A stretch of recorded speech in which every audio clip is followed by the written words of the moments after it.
Hey everybody, welcome back to PlayStation Live from E3. I'm Meredith Molinari, joined by Danielle and Rich and my good friend Ramon here. They're talking about, Shadow of the Tomb Raider. So this is where Lara Croft has her defining moment of actually becoming the Tomb Raider. Talk to us a little bit how that idea got started. It started the Tomb Raider 2013. We start talking about that when we start, working on the actual reboot of the origin story.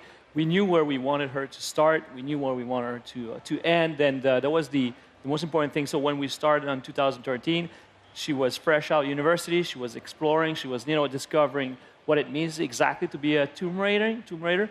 And then on Rise, that's where she really expressed and wanted to go on her own, say, I'm going to be discovering these things. And on Shadow, she's much more experienced, much more mature. She knows what she can do. She knows who she is, and this is where the game is pushing that boundaries. Where we want to go to.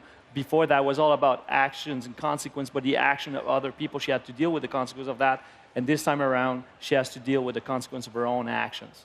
And we can see her in the footage that you guys have released online. We can definitely see she's got some super updated techniques that she's using. Talk to us a little bit about some of my favorite new features is the traversal stuff that she's doing.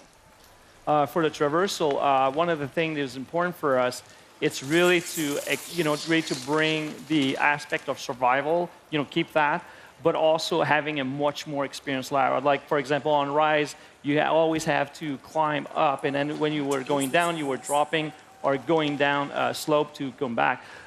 So in this case here, we had the rappel down, so really going down, and that will provide a lot more control in terms of how Lara explored, and also the underwater. We're going to get to see a piece of this right here. This is so cool. Yeah, I think what's really important is that since we're showing Lara being the most confident, the most capable she's ever been, we have to make sure we're upping the stakes in every other part of the gameplay. So when you ask about traversal, yes, the world now is pushing back even more. The world is always a character in the Tomb Raider games.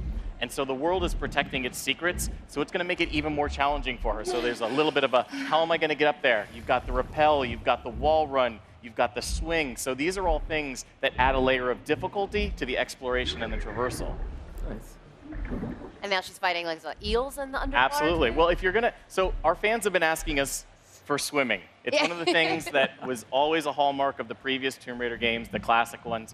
And whenever we deliver something that the fans are asking for, sometimes you have to be careful what you wish for, because we're always going to view it through our modern survival lens. And so in this case, we say, all right, if you're going underwater, if you're swimming, it's going to be underwater survival. You're going to have to deal with air pockets. You're going to have to deal with piranhas and moray eels. You're going to have to think about, do I really want to explore what's down that dark cavern? Because I don't know if there's an air pocket. It might be a hidden tomb. It might be a reward. It might just be my death waiting for me. And this is all going back to the world just pushing back against you because she's so adept now, right? Absolutely. The world has these hidden pockets of secrets. It protects the truth. And Lara's one of the few people in the world that has the skills and the will to actually go and survive in those areas in order to uncover those truths. So you actually could run out of air and then just be stuck under there and die and have to start over. That's very cruel. Absolutely.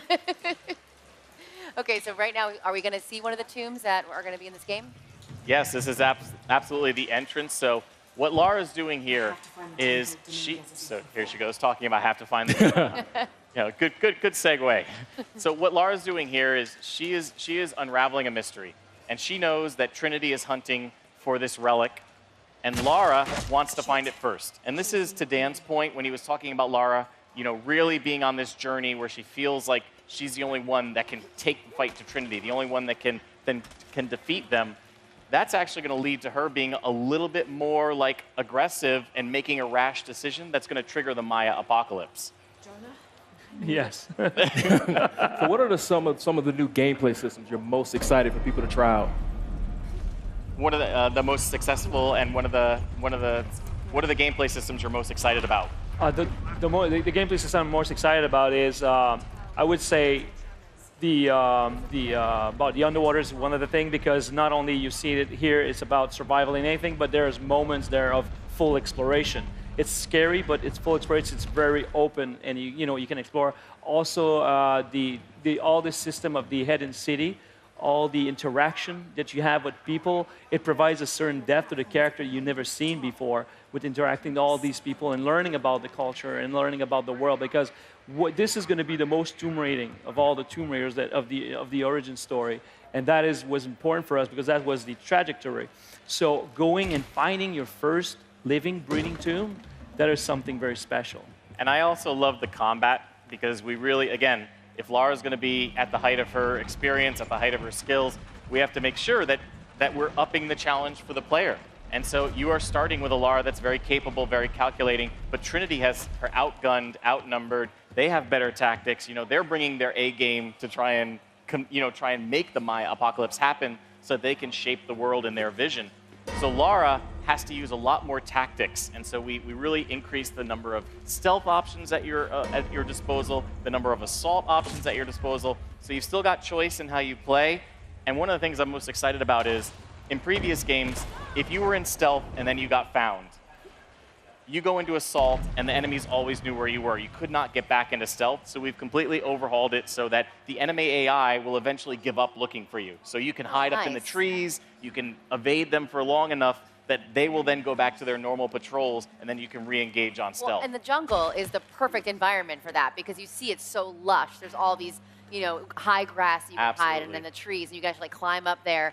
And then I even saw at one point where she climbs up and has to traverse over a long log and then jump down on her. Absolutely. On her, on the villains. And this is what we call becoming one with the jungle. And there's this great moment in the game where Lara is face to face with a jaguar, and she's focused on it, just intently, okay, this is my threat. And meanwhile, another jaguar is sneaking up behind her, and it gets the jump on her. And she learns this is how the jungle operates. And so from then on, Lara becomes the jaguar woman, where she will hide in the canopy, she will hide in the lush vine walls, strike, and then disappear again. And so this idea of becoming one with the jungle means using it to Lara's advantage, using it to sow fear and chaos with the enemy, and using it so that you can even the odds against Trinity. I even saw at one point she was painting her face all in mud and getting down in there. But that's the thing. This is the fantasy of becoming the jungle, because disappearing in it, and this is the thing that you were talking about, all the options, this crazy amount of options you can do in stealth. We even redefined the way we were approaching the environment for the stealth, for example. So putting the mud gives you a lot more opportunities for you to hide and to disappear. And that's the thing that is key, because that's the ultimate, for her, the ultimate survival, the ultimate aspect of mastering the environment is all about is becoming that environment. So not only is she going to use the vine walls, but she will use more mud walls. She's going to disappear like that very quickly. So the enemies think it's not her attacking them. It's the world. It's the jungle. The animals go crazy. They start screaming. The monkeys go. Ah, ah, ah, ah. So all this, the people are just. Trinity doesn't know. They're like, what the hell is happening? And everything we do in combat is to make Lara and the player be able to disappear.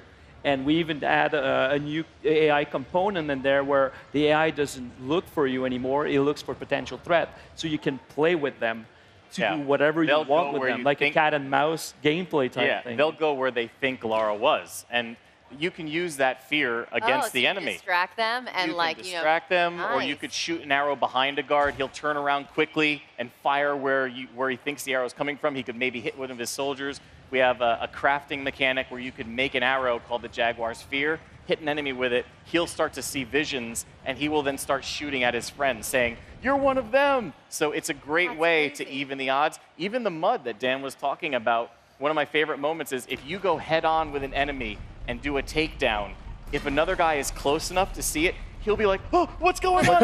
And then you can actually get a double takedown on him while he's scared, seeing his first friend get taken out.